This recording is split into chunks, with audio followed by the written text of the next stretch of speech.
आप सिस्टम में अकाउंटेबिलिटी नहीं लाएंगे जब तक इस सिस्टम में धर्मेंद्र प्रधान जैसे लोग शामिल हैं। पेपर लीक रुकने वाले नहीं हैं।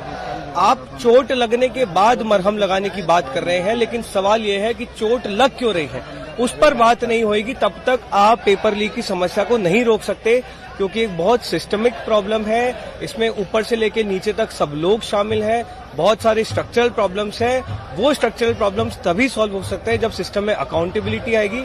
अकाउंटेबिलिटी धर्मेंद्र प्रधान को हटाने से आएगी। लेकिन आपको नहीं लगता कि प्रधानमंत्री ने बहुत लेट रिएक्ट किया? कम से कम रिएक्ट किया, वही अच्छी बात है। अब तो इस देश में प्रधानमंत्री जी के रिएक्शन को ही इतनी बड़ी न्यूज मान लिया गया है, क्योंकि उनसे प्रेस कॉन्फ्रेंस होती नहीं है।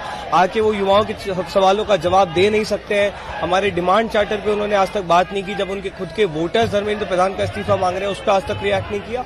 तो रिएक्शन तो खैर प्रधानमंत्री जी का देर सवेर ही आता है। आधे टाइम तो बाहर विदेशों में घूमते हैं। अभी शायद हो सकता है कुछ दिनों पहले ही भारत आए हों, तो अब जब भी आए तब बात कर रहे हैं। दबाव काबिज करने में कामयाब हो गए आपको लगता है? सरकार पर आप लोगों ने दबाव बनाया कहीं ना कहीं? नहीं, हम लोगों ने नहीं, इस देश के युवाओं ने बनाया है। इस देश के युवाओं को देर सवेर ही सही, कुछ सालों बाद ही सही, ये समझ में आ गया है कि ये सरकार निकम्मी सरकार है, ये सरकार एरोगेंट सरकार है। इनको इस देश के युवाओं से कोई सरोकार नहीं है।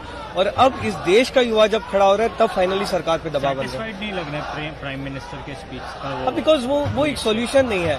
आप सिम्टम को ट्रीट करने की बात कर रहे हैं, आप डिजीज को ट्रीट ही नहीं कर रहे हैं। पेपर लीक कैसे रुके? पेपर लीक हो क्यों रहा है? आप कह रहे हैं कि एक बार पेपर लीक हो गया तो उसके बाद हम सजा दिलाएंगे। अरे भाई, पेपर लीक होने के बाद बच्चों का तो फ्यूचर बर्बाद हो गया ना। आप ये बताइए, आप रोक कैसे रहे हैं पेपर लीक को? आप उस पर कोई बात ही नहीं कर रहे हैं। अकाउंटेबिलिटी लाने की जरूरत है सिस्टम में। अकाउंटेबिलिटी कहां से आएगी? जब एजुकेशन मिनिस्टर से लेकर नीचे तक जितने भी लो क्लास ऑफिसर्स हैं, उनमें ये डर रहेगा कि पेपर लीक होना नहीं चाहिए। आप सिस्टम्स को इस तरह से डिजाइन करेंगे तब अकाउंटेबिलिटी आएगी।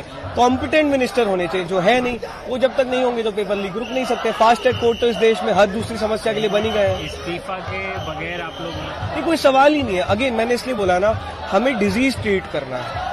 डिजीज इस समय जो हमारे एजुकेशन सिस्टम जो पूरी तरह बर्बाद हो चुका है, उसमें सबसे बड़ी समस्या है एक नाकाबिल, एक भ्रष्ट शिक्षा मंत्री का। जब तक वो शिक्षा मंत्री नहीं हटेंगे तब तक hमारी शिक्षा व्यवस्था नहीं सुधर सकती। फास्ट ट्रैक कोर्ट इस देश में हर दूसरी समस्या के लिए बनाए गए हैं। कितनी समस्याएं सुलझ गई हैं, आप भी जानते हैं, हम भी जानते हैं। लोकशाही मराठी ऐका, पहा, जागरूक रहा।